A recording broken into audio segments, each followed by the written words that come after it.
O Tribunal Regional Federal da Primeira Região, em Brasília, confirma que instituições públicas que realizam vestibulares ou concursos devem garantir a isenção de taxa para candidatos que comprovarem baixa renda. Os critérios para estabelecer quais candidatos podem ser beneficiados com a isenção na taxa de inscrição de vestibulares ou concursos públicos, quando estes são organizados pelas universidades, são definidos por cada instituição de ensino. No Centro de Seleção e Promoção de Eventos da Universidade de Brasília, o CESP, uma das bancas mais conhecidas do país, as regras variam, mas obedecem a uma premissa geral: a comprovação da carência dos candidatos. Teriam direito à isenção de taxa os candidatos inscritos no CAD único, que é o cadastro único, né, do Ministério do Desenvolvimento Social, e também que sejam membros de família de baixa renda.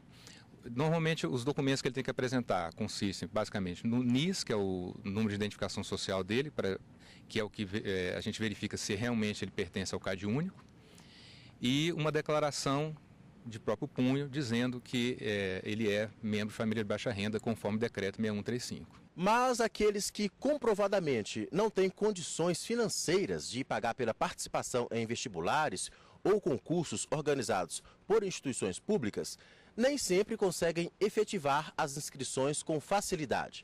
Na Universidade Federal do Pará, por exemplo, um candidato carente se sentiu prejudicado, porque um edital que interessava a ele não previa a isenção de taxa. Ele procurou o Ministério Público Federal, que entrou com uma ação contra a instituição. O caso veio parar no TRF da Primeira Região, aqui em Brasília. Depois que a Justiça Federal do Pará acolheu o pedido do MPF para obrigar a universidade a estabelecer critérios de isenção de taxa, a instituição recorreu, alegando que as reclamações contra ela eram improcedentes. Mas o relator do recurso no TRF1, desembargador federal Newton Guedes, manteve a condenação contra a instituição. Na decisão, ele explicou que a isenção do pagamento de taxa de inscrição em concurso público para as pessoas que se declaram hipossuficientes está prevista na Lei 8.112 de 90 e no artigo 37, inciso 1 da Constituição Federal. Segundo o magistrado, as universidades não têm autonomia para decidir sobre o tema e o critério geral da gratuidade para candidatos comprovadamente carentes deve ser seguido por toda a administração pública.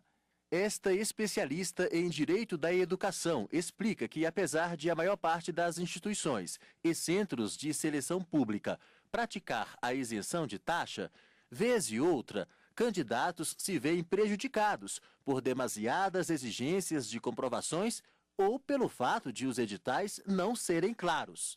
O maior problema que a gente tem verificado é prazo curto. Então, às vezes tem dado um prazo muito curto para a pessoa manifestar a sua intenção de optar pela isenção da taxa. E aí, às vezes, também um probleminha de comunicação da informação de indeferimento, às vezes a pessoa não está acompanhando, não tem condições de acompanhar. O caminho para fazer valer os direitos e evitar ser prejudicado é prestar atenção nos editais e nas regras de isenção de taxa e denunciar quando se sentir prejudicado.